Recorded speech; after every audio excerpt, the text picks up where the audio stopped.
신약성경 히브리서 9장 27절에 이렇게 말씀합니다. 한 번 죽는 것은 사람에게 정해진 것이요 그 후에는 심판이 있으리니, 인생길에서 절대 진리 두 가지를 말씀을 하고 있어요. 하나는 한 번 죽는 것은 사람에게 정해진 것이다. 순서만 다를 뿐이지 이 땅에 존재하는 모든 사람들은 언젠가 반드시 죽어야 합니다.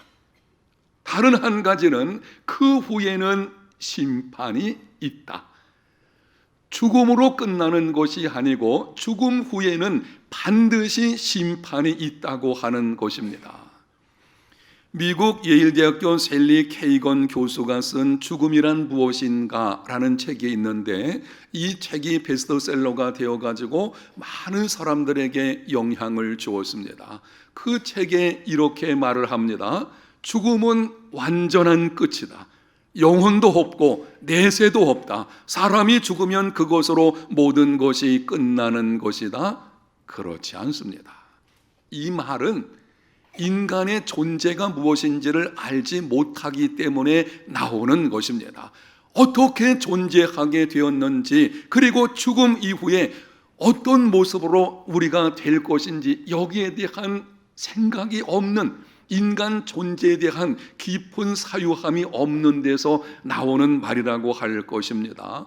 여러분, 죽음은 소멸되는 것이 아닙니다. 죽음은 마지막이 아닙니다. 죽음은 보이는 세계에서 보이지 않는 세계로 들어가는 것입니다. 그리고 죽음 후에는 심판이 있습니다. 정확하게 말씀을 드리면 사람이 죽게 되면 몸과 영혼이 격리된 상태에서 지내게 됩니다. 그러다가 부활을 하게 되고 그 부활의 몸을 입고 하나님의 심판대 앞에 서게 되는 것입니다.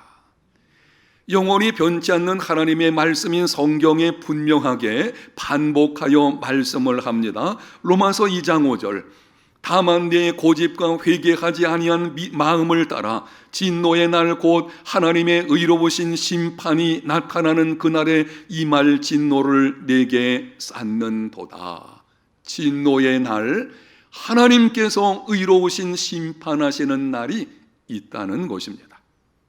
로마서 14장 10절, 네가 어찌하여 내 형제를 비판하느냐, 어찌하여 내 형제를 업신 여기느냐, 우리가 다 하나님의 심판대 앞에 서리라. 우리가 다, 이 말은 어느 누구도 예외가 없다는 것입니다. 인류의 조상이라고 일컬어지는 아담으로부터 시작을 해서 심판하는 그 날까지 존재했던 이 땅의 모든 사람들이 한 사람도 예외 없이 하나님의 심판대 앞에 서게 될 것입니다. 고린도후서 5장 10절, 이는 우리가 다 반드시 그리스도의 심판대 앞에 나타나게 되어 각각 선악간에 그 몸으로 행한 것을 따라 받으려 함이라. 반드시 그리스도의 심판대 앞에 그날의 심판주는 예수 그리스도이십니다. 아버지 하나님께서 성자 예수 그리스도께 심판권을 주셨고, 예수 그리스도께서 보좌에 앉아서 만민을 심판하시게 될 것입니다. 어떻게 심판을 하시는가요? 각각 선악간에 그 몸으로 행한 것을 따라 받으려 함이라. 모든 사람이 개별적으로 선악간에 그 몸으로 행한 것을 따라서 심판을 받게 됩니다. 언제 심판이 있게 됩니까? 심판이 있을 것이라는 것, 죽음 후에는 단순히 죽음으로 끝나는 것이 아니고 반드시 심판날이 있게 될 것인데, 그날이 언제가 될 것인지 이렇게 예수님께서 말씀을 하셨습니다. 예수께서 이르시되 내가 진실로 너희에게 이르노니 세상이 새롭게 되어 인자가 자기 영광의 보좌에 앉을 때에 나를 따르는 너희도 12 보좌에 앉아 이스라엘 12 지파를 심판하리라. 세상이 새롭게 되어 인자가 자기 영광의 보좌에 앉을 때에, 바꿔 말씀드리면 예수님께서 다시 오시는 그날 우주적인 심판이 있게 될 것입니다. 구약 성경을 보게 되면 예수 그리스도와 관련해서 탄생과 고난과 죽음과 부활과 승천과 하나님 우편에 앉으심과 다시 오심에 관한 수많은 예언들이 있습니다. 그 많은 예언들이 말씀대로 이루어진 것을 볼 수가 있는데요, 그 중에서 아직까지 이루어지지 않은 예언은 한 가지뿐입니다. 다시 오심에 관한 것입니다. 생각을 해보십시오. 그 많은 성경학자들에 의해서 견해 차이가 있겠지만 적어도 구약 성경에는 예수 그리스도와 관련된 예언이 수백 개가 있다고 하는데요, 그 많은 예언들이 이루어져야 할 때에 정확하게 다 이루어졌습니다. 그렇다면 남은 한 가지 예수님 다시 오심에 대한 예언도 반드시 이루어지게 될 것입니다. 어느 한 가지라도 이루어져야 될 그 시점에 이루어지지 않았다면 의심할 수 있겠죠. 그러나 그렇지 않아요. 다 정확하게 이루어졌습니다. 그렇다면 남은 한 가지 예수님 다시 오심에 대한 것도 반드시 이루어지게 될 것이고, 그날에는 심판이 있게 될 것입니다. 성경에 보면 하나님께서 심판을 말씀하셨을 때에 사람들이 믿지를 않았습니다. 노아 홍수 심판에 관해서 말씀을 하셨지만 사람들은 무관심했습니다. 노아가 방주에 들어가기까지 심판에 관해서 말씀을 하셨지만 그 당시 사람들은 그것을 인정하지 않았습니다. 이 대명천지에 무슨 홍수의 심판이 있다고 말하나, 마치 노아를 정신병자처럼 여겼을 것이고, 하나님 없이 먹고 마시고 장가들고 시집가면서 그것 자체가 문제는 아니지만 하나님 생각하지 않고 그저 자기 마음대로 자기 뜻대로 살아간 것을 보게 됩니다. 하나님의 심판이 있다는 것을 안다면 그렇게 살 수는 없겠죠. 롯의 사위들은 롯이 하나님의 심판에 관해서 전해 주었을 때에 농담으로 여겼습니다.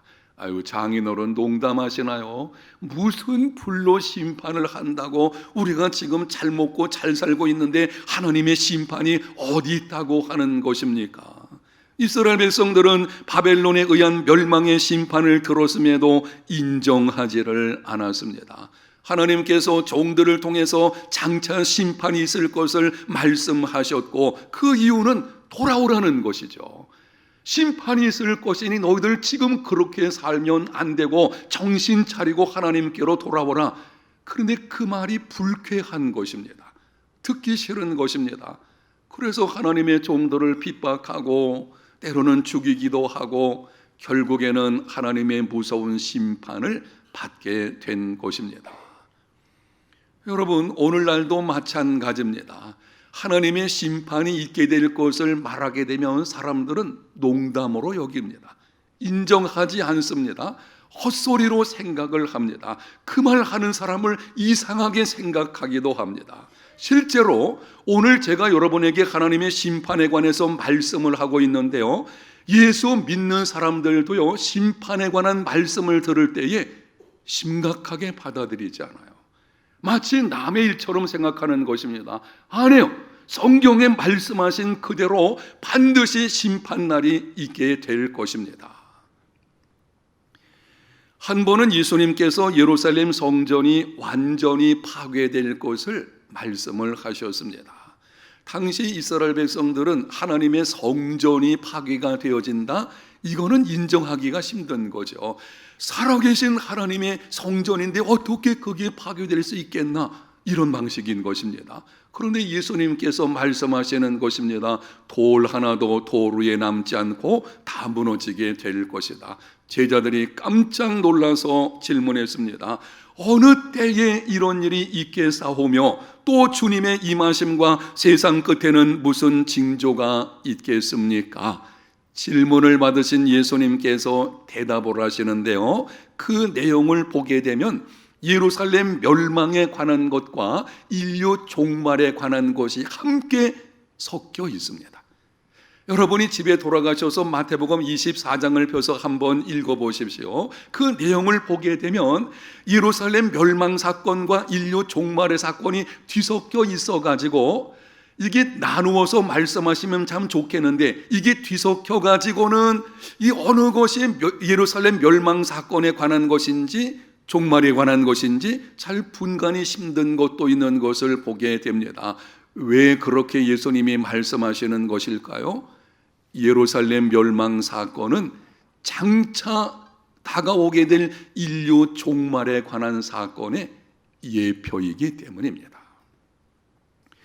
극장에 가서 영화를 보려고 하면 본 영어가 사용되기 전에 앞으로 상영될 영화를 보여주게 되죠. 맛보기로. 이것을 예고편이라고 합니다. 그와 같은 영화가 다음에 있게 될 것을 잠시 미리 보여주는 것입니다. 성경에 기록되어진 인류 역사에 있었던 심판 사건들, 그거는 예고편입니다.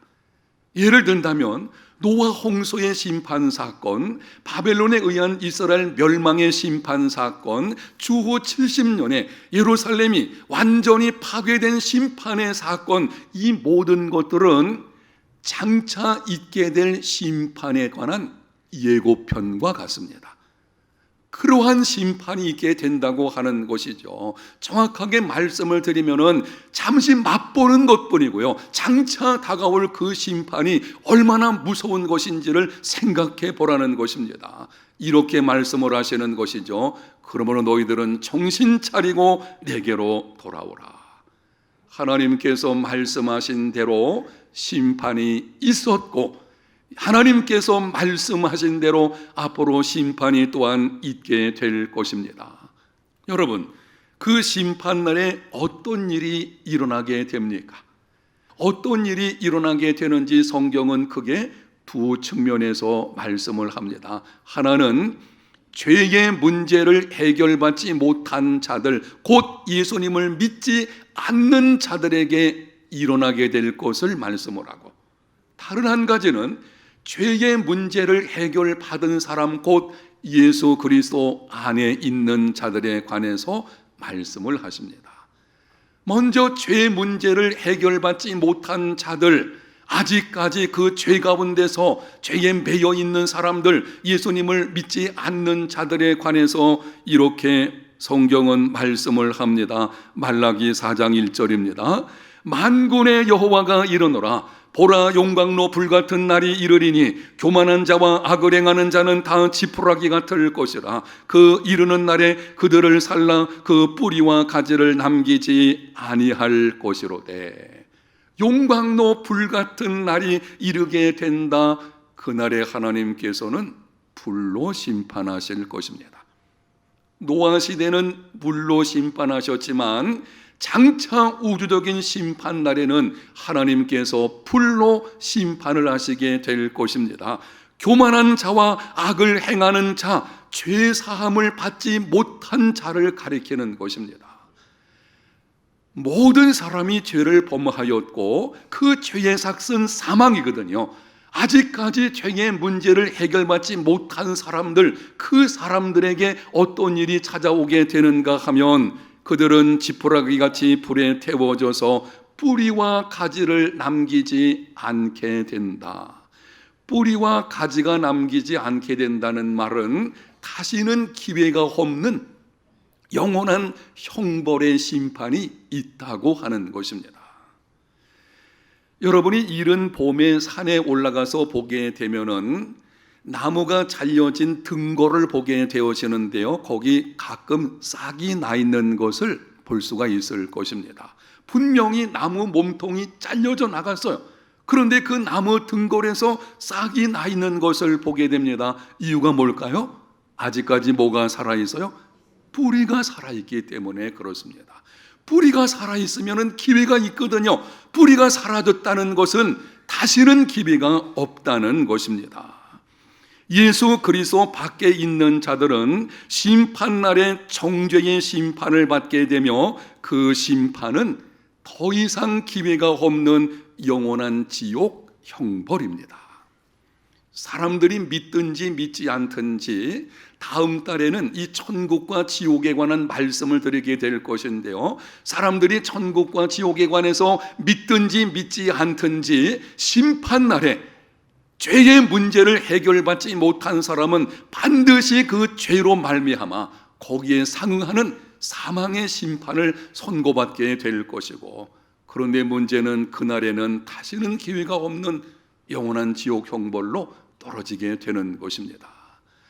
예수님을 믿지 않고 있어도 이 땅에 살아가는 동안 지금 이 땅에 안 믿는 사람들이 많이 있죠. 그들은 이미 심판 아래 있는 가운데 있어요. 그럼에도 아직은 기회가 있거든요. 예수님 믿음으로 구원받을 수 있는 기회가 있을 것입니다.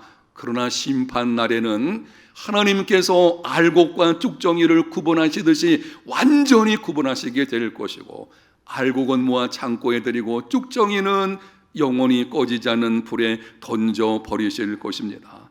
요한계시록 20장 15절, 누구든지 생명책에 기록되지 못한 자는 불못에 던져지더라. 하나님 앞에 생명책이 있습니다. 그 생명책에 이름이 기록되지 못한 자는 불못에 던져지게 됩니다. 여러분에게 확인하면서 묻겠습니다. 정직하게 대답해 보십시오. 여러분은 예수 그리스도께서 나의 죄를 위하여 십자가에 죽으시고 3일 만에 부활하신 것을 믿습니까? 예수 그리스도를 구세주와 주님으로 영접했습니까? 그렇다면 여러분 이름이 하나님 앞에 있는 생명책에 기록되어 있는 줄로 믿습니다. 예수 믿는 순간 생명책에 내 이름이 기록이 되는 것입니다. 그리고 기록된 자들, 그들은 하나님께서 보호하시게 되어지죠. 그러나 생명책에 이름이 기록되지 못한 자들은 심판날에 불못에 던져지게 될 것입니다. 아직까지 여러분들 중에서 예수님을 믿는 믿음이 없는 것 같든지, 아니면 내가 진짜 예수님을 믿는지 안 믿는지 잘 모르겠다, 이런 분들이 계시다면 오늘 말씀을 들을 때에 주 예수를 믿으시기를 바랍니다. 마음의 문을 열고 예수 그리스도를 구세주와 주님으로 영접하십시오.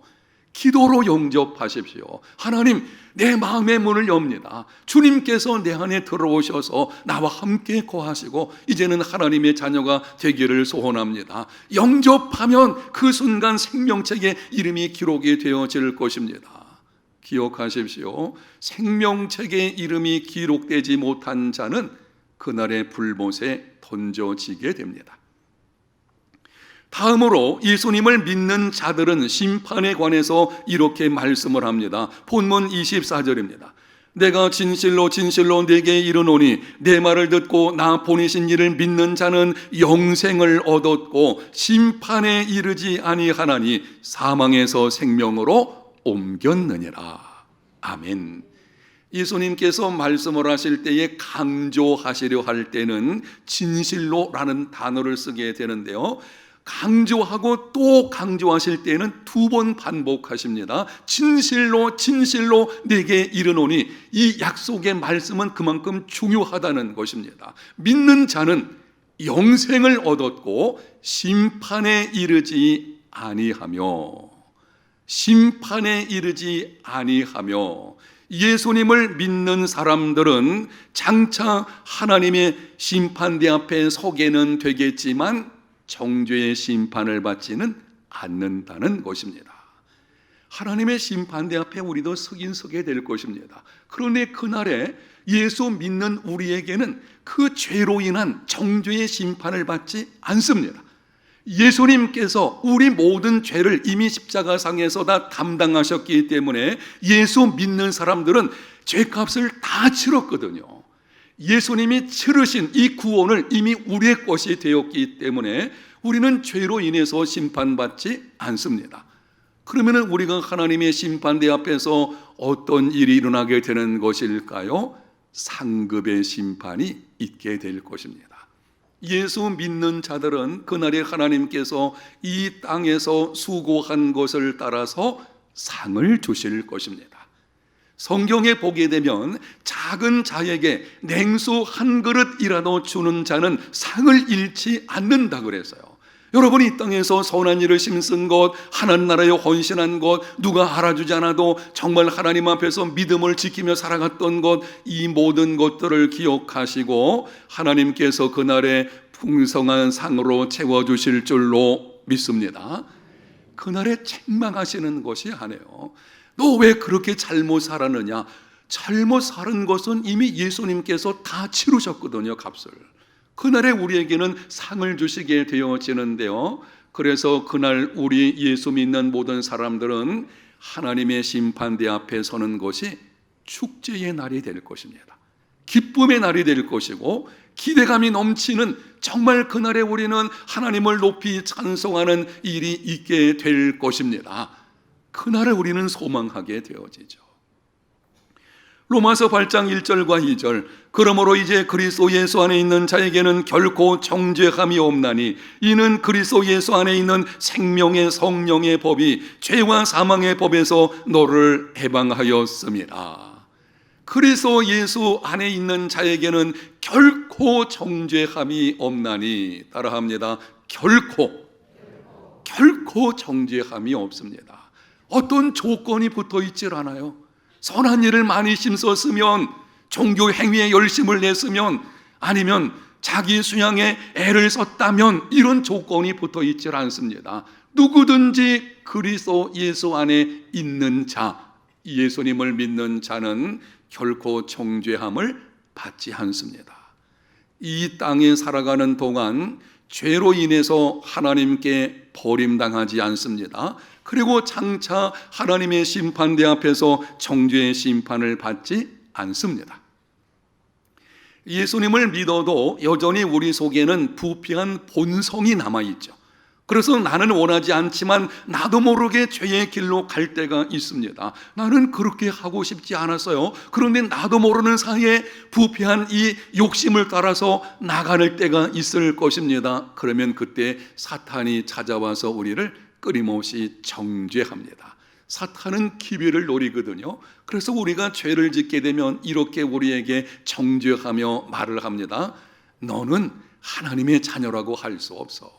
너가 그렇게 죄 가운데 있으면서 무슨 구원 받겠다고? 하나님 너 사랑하지 않아. 너는 구원받을 수 없어. 죄책감, 패배의식, 낮은 자존감, 부정적인 생각 등을 계속해서 심어주게 됩니다. 여러분, 그러나 사탄이 우리에게 찾아와서 어떤 말로 정죄해도 그리스도 예수 안에 있는 자에게는 결코 정죄함이 없습니다. 정죄함이 없다는 말을 두 가지로 풀어서 말씀을 드리면 이런 것입니다. 하나는 이 땅에서 살아가는 동안 죄로 인해서 하나님께 버림당하지 않습니다. 다른 한 가지는 장차 하나님의 심판대 앞에서 정죄의 심판을 받지 않습니다. 그래서 구원의 확신을 가지고 있는 사람들은요, 그 삶에서 이런 모습이 나타나게 됩니다. 네 가지 정도로 정리해서 말씀을 드리게 되겠는데, 여러분이 한번 내가 정말 구원의 확신이 있는지를 점검해 보십시오. 첫 번째는 정죄의식이나 패배의식에 사로잡히지 않습니다. 끊임없이 죄책감과 자책감 속에서 살아가고 있다면 그거는 구원의 확신이 없는 것입니다. 구원의 확신이 있다는 것은 지금까지 말씀드린 내가 받은 구원이 무엇인지를 분명히 알기 때문에 정죄의식이나 패배의식에 사로잡히지 않습니다. 물론 연약한 인간이기 때문에 가끔 정죄의식이 떠오를진 모르겠지만 그게 인생을 끌고 가게 하지는 않는 것입니다. 두 번째는 죄에 대한 자유와 용서의 기쁨을 누립니다. 세 번째는 죽음 후에 다가올 심판을 두려워하지 않습니다. 사람들이 죽음을 두려워하는 이유 중에 가장 근본적인 것은 죽음 후에 다가올 심판을 본능적으로 느끼는 것입니다. 하나님께서 인간을 만드실 때에 영혼을 사모하는 존재가 되게 하셨거든요. 그래서 모든 사람들에게는 종교성이 있는 것을 보게 되어지고, 자기도 모르는 사이에 죽음이 찾아왔을 때에 찾아올 심판에 대한 이 본능적인 느낌이 있어요. 그게 두려운 것이죠. 그런데 예수 믿는 구원의 확신을 가진 사람은 장차 다가올 심판에 대해서 두려워하지 않습니다. 왜 그렇습니까?